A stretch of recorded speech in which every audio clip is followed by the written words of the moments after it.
नमस्कार, सुप्रभात दोस्तों। कर्मयोगी सिविल सेवा में आपका हार्दिक स्वागत, अभिनंदन है। उम्मीद करते हैं आप लोग बहुत ही अच्छे होंगे दोस्तों, अच्छे रहने भी चाहिए।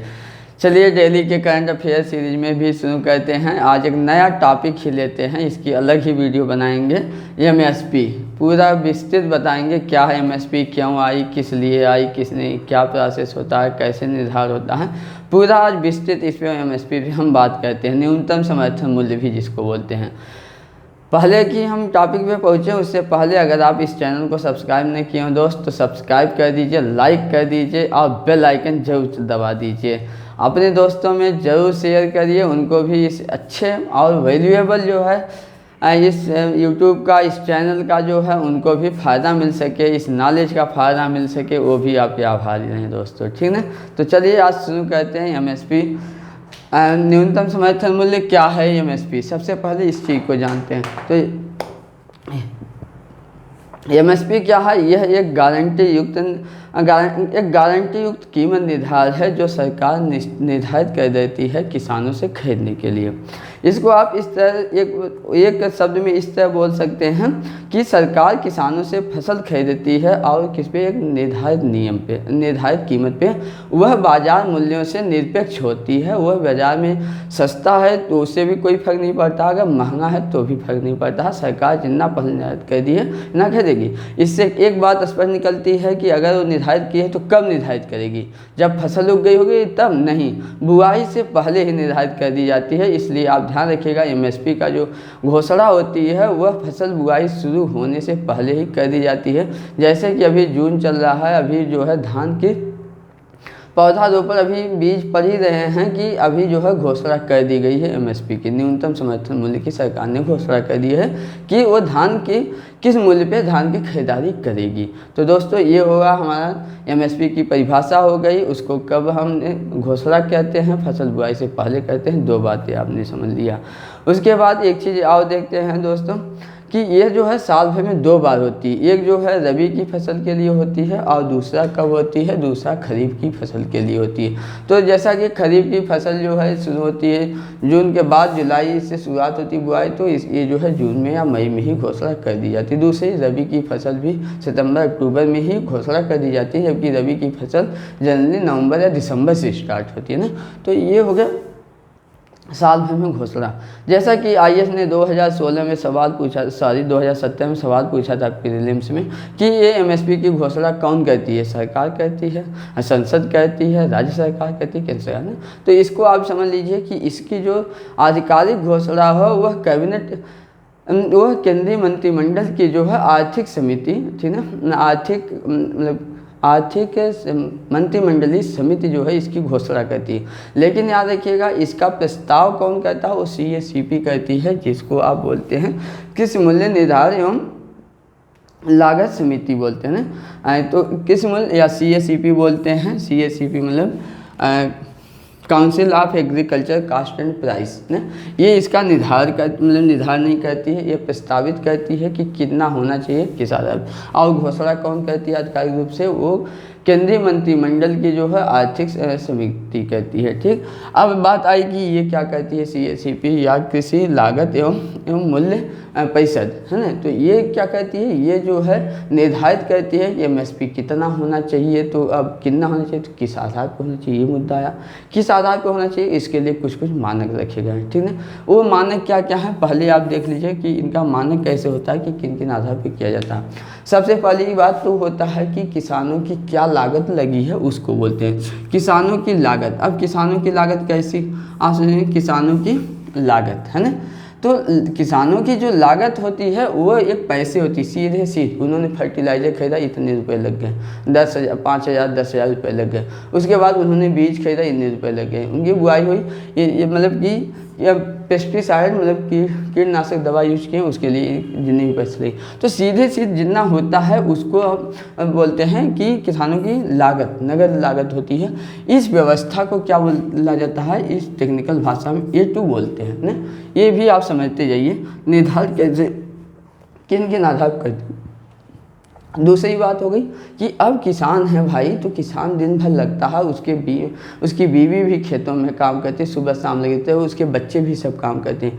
वह जो है कोई पैसा पारिश्रमिक मतलब कोई उनको मजदूरी नहीं मिलती, वो भी तो काम करते हैं, उनका भी तो जुड़ता है ना। तो अब जो किसानों की जो है ये किसानों की श्रम जो पारिवारिक श्रम होता है, पारिवारिक श्रम, ठीक है, ये पारिवारिक श्रम अगर शामिल कर लिया जाता है तो उसको क्या बोला जाता है, एफएल बोला जाता है ना। याद रखिएगा, अगर इस मूल्य को भी शामिल कर लिया गया तो A2 यही हो गया, और एफएल का मतलब क्या हो गया दोस्तों, एफएल का मतलब हो गया कि उनकी यह श्रम भी जोड़ लिया गया, परिवार की जितनी श्रम थी उसको भी जोड़ लिया गया।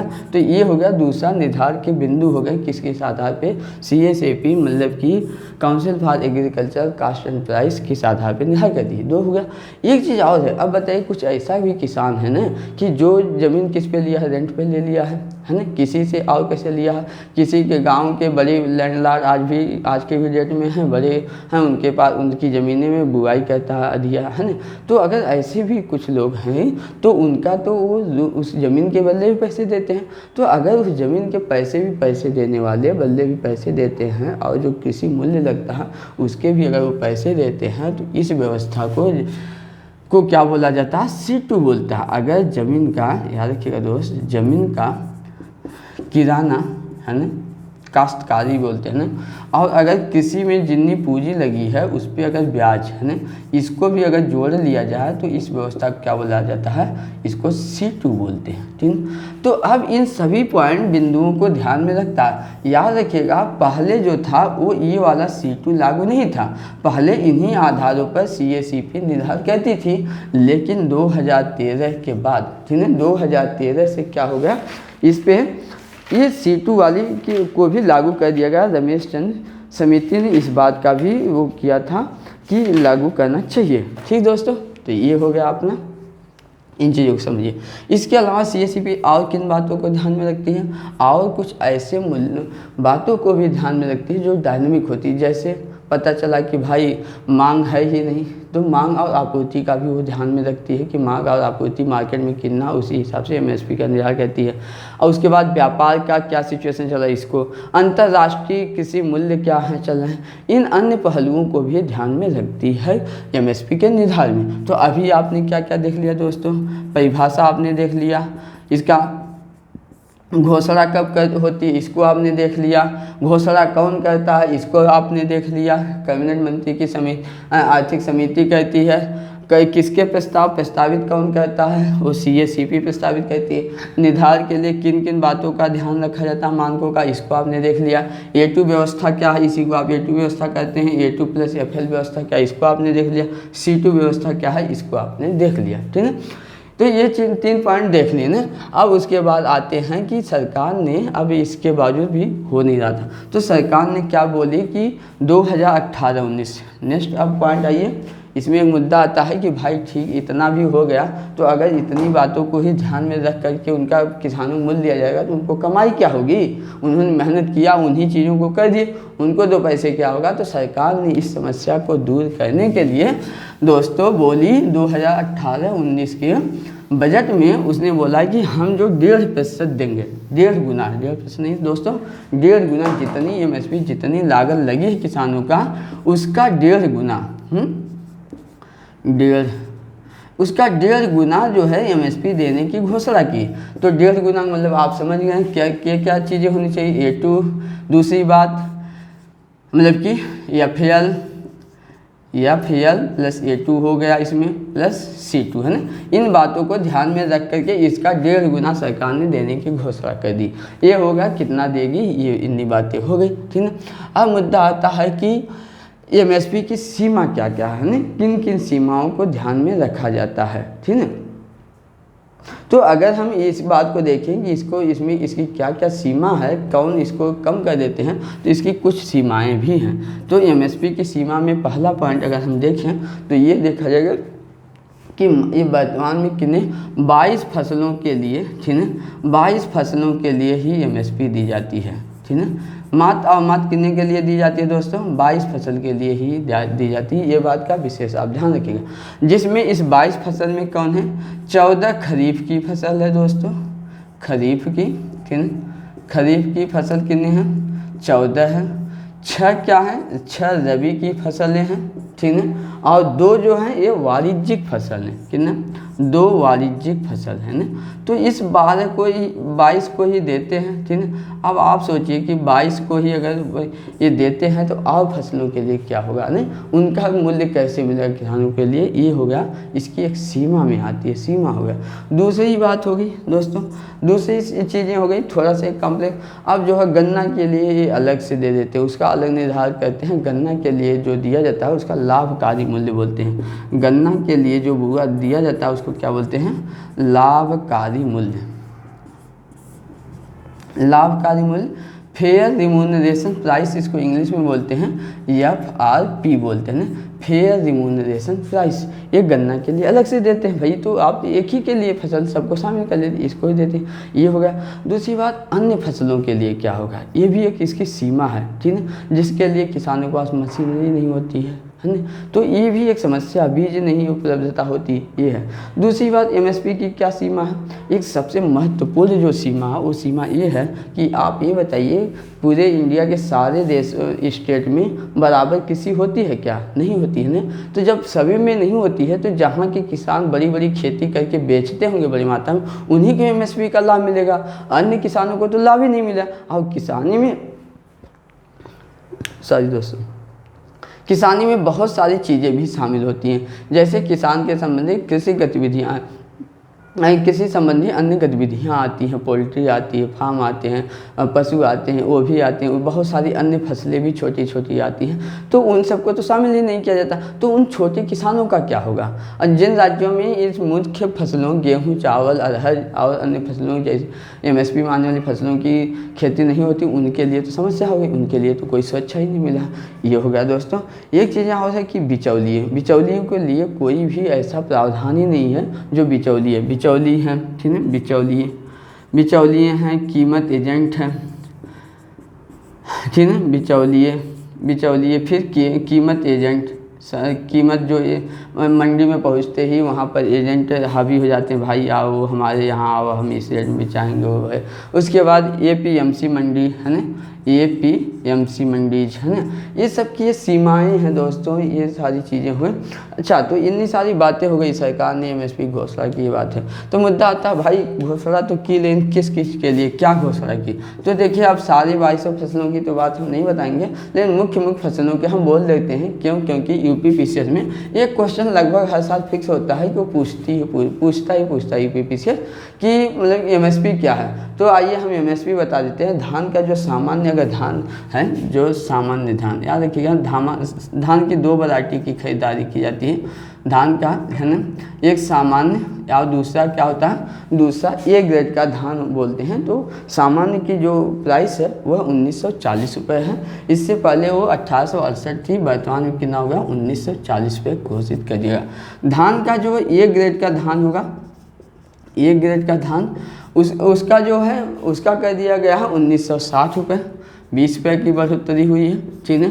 उसके बाद अगर हम देखें थोड़ा ज्वार का, तो ज्वार का कितना क्या है? 2738 रुपये, ठीक है दोस्तों। ज्वार 2738, ठीक है, ये ज्वार के लिए किया गया है।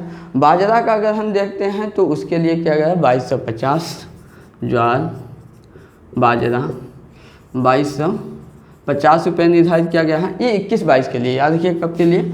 21 और 2022 के लिए ये MSP खरीफ सीजन के लिए ये है। इसको आप जरूर नोट करिएगा, खासकर UPPCS में अक्टूबर में जो होने वाली परीक्षा उसमें जरूर सवाल पूछा जाएगा, ठीक दोस्तों। अरहर के लिए किया गया है 6300 रुपये, कितना? अरहर के लिए, ठीक दोस्तों। अरहर पहले 6000 था, इस बार कितना कर दिया गया है? 6300 रुपये कर दिया गया। तो इस पॉइंट को आप ध्यान में रख लीजिए, क्योंकि PCS में एक सवाल अवश्य पूछता है दोस्तों। तो ये रहा। अच्छा, तो इतना सारी बातें हो गई, लेकिन थोड़ा सा देख लेते हैं कि क्योंकि IAS जो है ना वो संस्थाओं के बारे में पूछता है सवाल। कोई भी संस्था है और या तो उसकी कोई भी क्या बोलते हैं मिनिस्ट्री मंत्रालय है उसके तहत आने वाली चीज़ों को पूछता है। तो थोड़ा इस संदर्भ में हम देखते हुए देख लेते हैं कि जो ये CACP या ये जो है कृषि मूल्य निर्धारित आयोग है, ठीक है, कीमत इसका क्या है, इसके बारे में थोड़ा सा अगर हम जान लेते हैं तो इसको अच्छा रहेगा, है ना, क्योंकि खासकर IAS में ये चीज़ें पूछता है ना, किस लागत एवं मूल्य आयोग, है ना दोस्तों। तो अगला क्या है, कृषि लागत एवं मूल्य आयोग, है ना, मूल्य आयोग, ठीक है। CACP council of agriculture cost and price, ठीक। तो ये जो है दोस्तों इसका स्थापना कब किया गया था, 1965 में इसकी स्थापना की गई थी। कब किया गया था, सॉरी दोस्तों, 1965 में इसकी कब की गई थी, स्थापना किया गया था, ठीक है। यह जो है कृषि एवं किसान कल्याण मंत्रालय, ठीक है, कृषि एवं किसान कल्याण मंत्रालय के तहत ये एक संलग्न कार्यालय है। क्या है, संलग्न कार्यालय है दोस्तों, ठीक है। ये आप IAS के पॉइंट आप भी उसे याद रखिएगा, क्योंकि IAS में ऐसा पूछता है ना, का संलग्न कार्यालय है, ठीक। उसमें ये IAS में एक सवाल पूछ लेता, संलग्न है, अधीनस्थ है ना, उसके क्या है, तो इसको भी ध्यान रखिएगा, ये संलग्न कार्यालय है 65 में। और ये याद रखिएगा, और क्या है ये चीज़, ये सलाहकारी संस्था है, ठीक है। सलाह सिर्फ देती है, बाध्यकारी नहीं होती है, सलाहकारी, ठीक है। ये सलाहकारी संस्था है, सिर्फ सलाह देती है, इसकी सलाह जो है वो बाध्यकारी नहीं होती है, ठीक दोस्तों। तो ये रहा। उसके बाद थोड़ी सी और भी चीज़ें हम देख लेते हैं कि इसमें और भी क्या है, इससे लाभ क्या होते हैं, इसके फायदे क्या होते हैं, इन चीज़ों को भी ना। तो अच्छा, MSP के लागू करने के लिए इसमें ये भी ध्यान रखिएगा कि MSP सबसे पहले लागू मतलब कि किसके द्वारा लाया गया था, ये थोड़ा सा इसका अब ये तो करंट में चीज़ें हो गई। कभी कभी अब PCS के पॉइंट आप व्यू से भी देख लेते हैं दोस्तों, क्योंकि PCS में ऐसे सवाल पूछता रहता है। तो ये जो है थोड़ा सा फैक्चुअल आप देख लीजिए। 1965 में लक्ष्मीकांत समिति, कौन, लक्ष्मीकांत झा, ठीक है, ये फैक्चुअल चीज़ें आप समझ लीजिए। लक्ष्मीकांत झा समिति ने, झा समिति के प्रस्ताव पे जो है 1965 में जो है सबसे पहले MSP को देश में लागू किया गया था, ठीक है दोस्तों। पहली बात ये चीज़ें जान लीजिए, लक्ष्मीकांत झा की सिफारिश पे इसकी किया गया था। एक चीज़ें और भी थोड़ा देखते चलते हैं इसी में दोस्तों।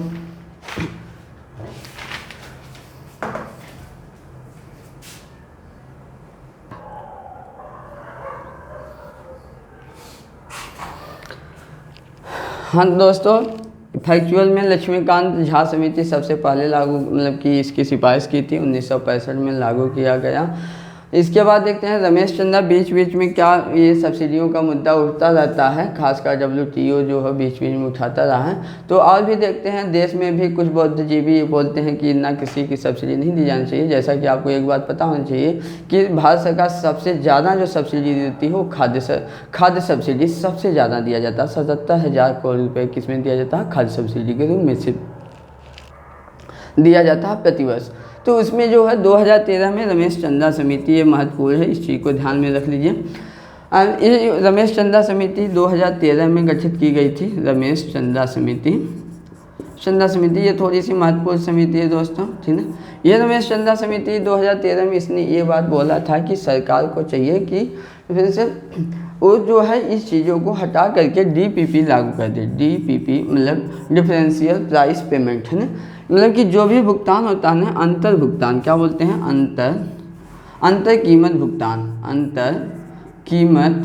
भुगतान, ये लागू कर दें। इसका मतलब क्या हुआ कि अब ऐसा किसान मान लीजिए कि वो जो है मार्केट में जो है 1500 रुपये कुंटल जो है गेहूँ है, किसान का जबकि उत्पादन लग गया 1600 मतलब 1700 रुपये कुंटल लग गया मान लीजिए।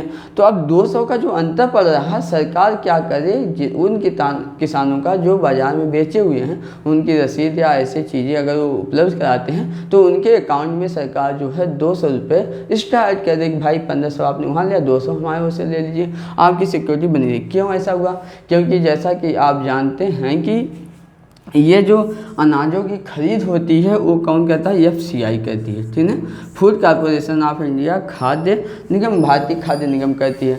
अब भारतीय खाद्य निगम जो इसका करती है दोस्तों, तो इसकी वजह से भंडार की समस्या आती है, जैसा कि आपको पता है चूहे खा जाते हैं, सड़ जाता है, रखने के लिए कोई जगह नहीं है, तो ये सारी समस्या होती है। उसके बाद जो किसानों को दिया जाता है वापस फिर महंगा भी पड़ता है, तो ये समस्या होती है। इस समस्या को दूर करने के लिए ये रमेश चंद्र समिति ने 2013 में इस मतलब कि प्रस्ताव किया था। दूसरी बात आते हैं कि अब जब इसने बोल दिया तो इसी आधार पे आप जानते होंगे एमपी ने जो है 2017 में जिन भावांतर भुगतान योजना लागू की, ऐसे ही जो है हरियाणा सरकार ने भी भुगतान को कम करने लागू की, तो ये ऐसे अभी चल रहा, लेकिन फिलहाल ये अभी लागू नहीं किया गया है। ये बात हो गई। दूसरी चीज़ें हम देख लेते हैं कि MSP का सकारात्मक क्या क्या, इसका सकारात्मक क्या क्या पहलू हैं, 3 सकारात्मक बिंदु क्या क्या हैं किस चीज़ के लिए, MSP के लिए ना दोस्तों। तो इस चीज़ को अगर हम देखते हैं तो कुछ पॉइंट निकल के आती है। पहली बात तो ये जो है नई तकनीक को अपनाने में हेल्प करती है। कोई भी नई तकनीक है, अब कैसे, ठीक है, नई तकनीक, ठीक है, अपनाने में मददगार, ये मेंस के पॉइंट आप भी उसे जो है काफ़ी मददगार होगा, ये जो हम पढ़ा रहे हैं, ठीक है। नई तकनीक किस तरह संदर्भ में कि अब MSP मिल जाएगी, सिक्योरिटी रहेगी, तो किसान जो है गेहूं या चावल के उत्पादन के लिए कोई भी नई तकनीकी नए प्रयोग कर लेंगे, क्योंकि उनको तो पता रहेगा इतनी सरकार हमको देगी, MSP पे कीमत बिक ही जाएगा, ये फायदा हो गया। दूसरी ये जो सामाजिक न्याय के सिद्धांत, सामाजिक न्याय के जो सिद्धांत है उसके अनुकूल है, न्याय के सिद्धांत के अनुकूल, ठीक दोस्तों। अब सामाजिक न्याय का सिद्धांत क्या है, सामाजिक न्याय का सिद्धांत ऐसा है कि भाई अगर किसान हैं, गरीब हैं, उनको दिक्कत हो रही है तो लिया जाए, और ये क्या है DPSP में सामाजिक न्याय की बात भी की गई है, तो DPSP और हमारे प्रस्तावना में भी बात की है, उसके भी ये अनुकूल है, ठीक दोस्तों। उसके बाद क्या है, सापेक्षिक कीमत, MSP के साथ वस्तुओं की सापेक्षिक कीमत और गैर किस वस्तुओं की कीमतों के संबंध में ऊंचा रखा जा सकता है, ये भी मतलब ठीक है, रखा जा सकता है। दूसरी बात, सरकार अब जिस चीज़ की देश में कमी है ना, उसके लिए क्या चाहती है, वांछित जो है, ठीक है, वांछित, ठीक दोस्तों, 6 लिखिए इसको, वांछित फसल पैटर्न, है ना, ये फसल पैटर्न की ये शब्द क्या है, वांछित। सरकार जो चाहे वह देश में उस कृषि को प्रोत्साहित कर सकती है। अगर देश में अनाज, मान लीजिए आज दालों की कमी है, तो सरकार अगर चाहे तो दालों पे MSP बढ़ा दे, तो किसान प्रोत्साहित हो जाएंगे कि दाल उपजाने के लिए, क्योंकि उनको सिक्योरिटी मिल जाएगी, इससे सस्ता तो अब दाल मार्केट में बिकेगी नहीं, इसलिए उपजाना शुरू कर देंगे। तो आज के डेट में गेहूँ और चावल सबसे ज़्यादा उपज हो रही, तो कल जो है दाल की उपज बढ़ सकती है। तो इस तरह वो वांछित फसल पैटर्न हो गया, इसको सरकार हासिल कर सकती है। दूसरी बात है अनाज का सर्वाधिक, भारत अब इसी की MSP के कारण ही आज विश्व में सबसे ज़्यादा जो है कृषि का निर्यात करने वाला देश भी बन गया है। जैसा कि आपको पता ही होगा 2019 में, ठीक है, 2019 के ISPT में एक सवाल पूछा गया था, ठीक है, PT में उसमें सवाल पूछा गया था, कौन सा निम्न में से कौन सा देश लगातार 5 वर्षों तक चावल निर्यातक में विश्व में प्रथम स्थान पर रहा, तो उसका आंसर था इंडिया था ना। तो ऐसे सवाल पूछता है, और ये क्या था, MSP का ही वजह है कि भारत जो है सर्वाधिक कृषि निर्यात करता देश बना हुआ। तो भाई अभी तो सार्थक बातें हो गई, सकारात्मक बातें हो गई, कुछ नकारात्मक बातें भी तो होती हैं ना, तो नकारात्मक बातें भी देख लेते हैं, इससे क्या क्या दिक्कतें आ रही हैं ना। दूसरी बात इसमें क्या हम उत्पादन पर कुछ विपरीत नकारात्मक है ना,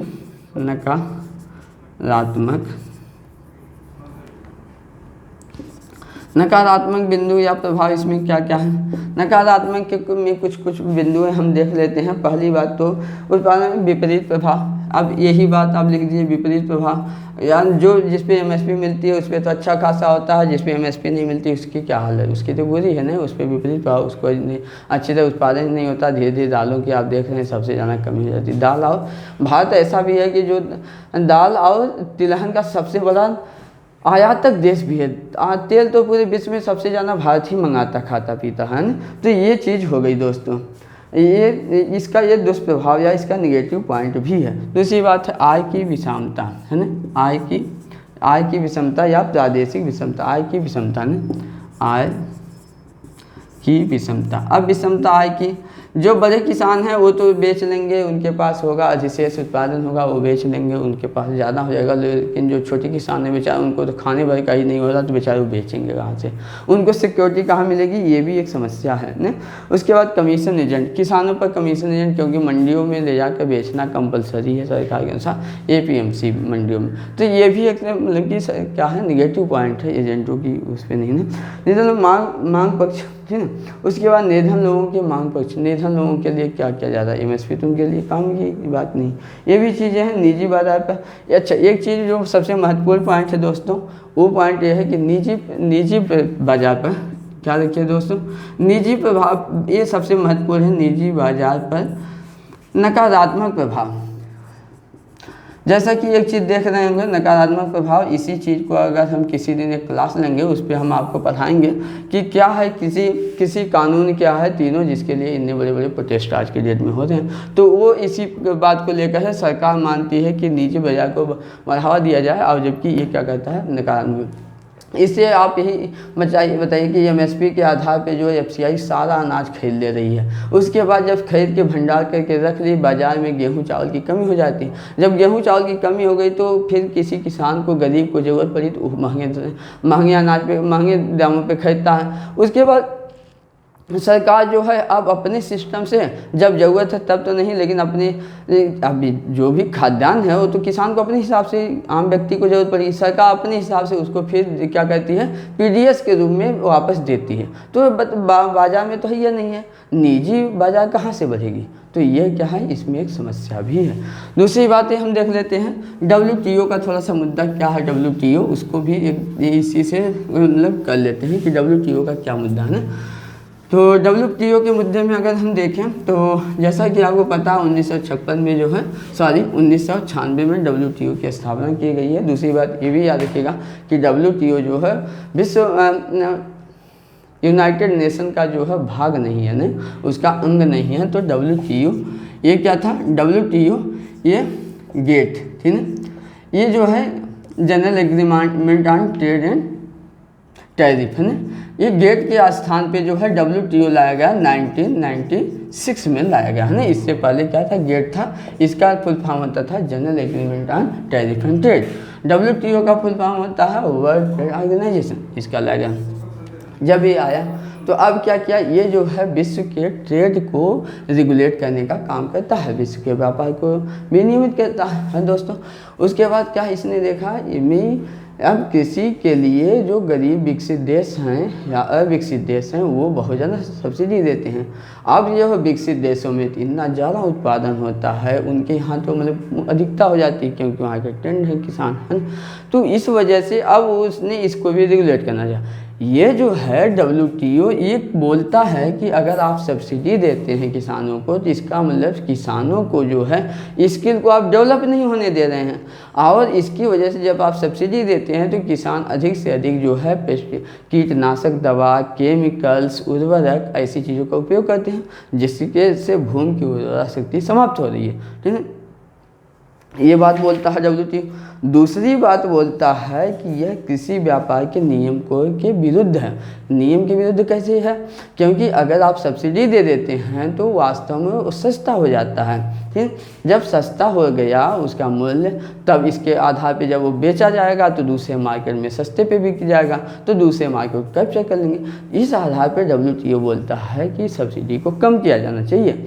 अच्छा, इसके पक्ष में आपको बात ये हो सकता है आश्चर्य हो कि कुछ अपने देश के लोग भी बोलते हैं सब्सिडी खत्म की जानी चाहिए। उनके भी तर्क वाजिब हैं, हम हटा नहीं सकते। क्यों? क्योंकि उनका मानना है कि सही अगर सब्सिडी दी जाती है तो किसान क्या करते हैं, अब पानी पे इतनी सब्सिडी मिलती है बिजली पर कि पानी इतना चलाते हैं कि आप देखते हैं हरियाणा पंजाब में पानी ही पानी चलाते हैं, जिसकी वजह से वहाँ की ज़मीनें क्या हो रही हैं, ऊसर बनती जा रही, वहाँ पर उर्वरकता धीरे धीरे समाप्त हो रही।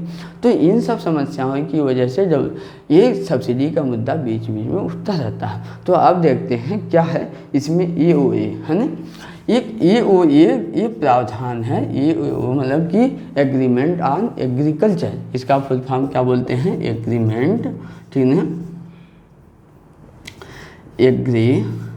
Development on agriculture. ये जो है ये WTO का एक प्रावधान है, एक व्यवस्था है, सिस्टम है जो 1994 में 1994 में इस व्यवस्था को लागू किया गया। इसके तहत जो है ऐसे चीज़ों पर फसल मतलब कि ऐसे फसलों पर ये सब्सिडी को समाप्त करने की बात की गई जो विकृति पैदा, जो व्यापार में विकृति पैदा करते हों या उनको हस्तक्षेप करते हों, उनके लिए की गई है। ठीक है, तो ये रहा दोस्तों इसका मुद्दा। इस बात को करने के लिए बीच बीच में WTO ने क्या कहा, इस पर बात करने की चर्चा की। अब जैसा कि आपको पता होगा कि भारत में गरीबी अच्छी खासी आज भी गरीबी है, ठीक है, और इससे पहले तो और भी ज़्यादा थी, अभी तो फिलहाल कुछ कम हुई, फिर भी गरीबी सबसे ज़्यादा। तो भारत सरकार MSP को कैसे समाप्त कर सके, मतलब सब्सिडी की समाप्ति नहीं कर सकती, क्योंकि बहुत सारे निर्धन गरीब किसानों की आजीविका जीवन इसी पर बसा हुआ है। और खाद्य सब्सिडी सोचिए कि 1965 में अमेरिका हमें जो है सड़ा हुआ अनाज दिया, आज हम निर्यात करते हैं, तो ये इन्हीं सब्सिडियों का ही एक बहुत बड़ा प्रभाव है। तो समाप्त आसानी नहीं किया जा सकता। दूसरी बात आपको ये भी पता होना चाहिए कि 2013 जो 14 में लागू किया गया वो खाद्य सुरक्षा अधिनियम है ना, खाद्य सुरक्षा अधिनियम को लागू करके ये भी प्रावधान कर दिया गया है कि व्यक्ति को खाद्य का, ठीक है, खाद्य सुरक्षा अधिनियम व्यक्ति को जो है खाद्य का भी अधिकार है, कानूनी अधिकार दिया गया। तो हम ये इंडिया कैसे समाप्त कर सकता है? चलिए, अब नहीं हुआ तो अब इस बात में बीच बीच में इस पे बात होती रही, ठीक है। तो अब जो है 2013 में इसमें ये बात होने पे 2013 में यह बात चलती रही। 2013 में बाली सम्मेलन हुआ, ठीक है, WTO का बाली सम्मेलन। उसमें जब इंडिया सहित अन्य विकासशील देश, अविकसित देश इसको कम करने के लिए राजी नहीं हुए अपने देश की हालात को देखते हुए, तो एक बात लाई गई कि चलिए ठीक है, कुछ दिन के लिए इसको एक्सटेंड कर देते हैं। इसको क्या बोला गया? इसको पीस क्लाज या ड्यू रिस्टेंट बोला गया। क्या बोला गया? पीस क्लाज, ठीक है, या इसी को ड्यू रिस्टेंट, है ना। ड्यू मतलब कुछ दिन के लिए रोक दिया गया, ड्यू रिस्टेंट, ठीक है। ये चीज़ लागू कर दी गई बाली सम्मेलन में 2003 में। फिर क्या हुआ इसके बाद नैरोबी में 2015 के नैरोबी में ये हुआ कि 2017 तक इसका समाधान, नैरोबी सम्मेलन, नैरोबी केन्या की राजधानी नैरोबी है, नैरोबी में सम्मेलन हुआ कब? 2015 में, ठीक है। 2015 में नैरोबी में जो सम्मेलन हुआ दोस्तों, फिर क्या हुआ इसमें ये कहा गया कि 2070 तक इसका कोई न कोई प्रावधान, कोई सलूशन निकाल लिया जाएगा। लेकिन आप जैसा कि जानते हैं फिर आगे क्या हुआ, आगे जो है 2017 में जो है USA में ट्रंप आ गए, ठीक है, ट्रंप आए, वहाँ के राष्ट्रपति बने।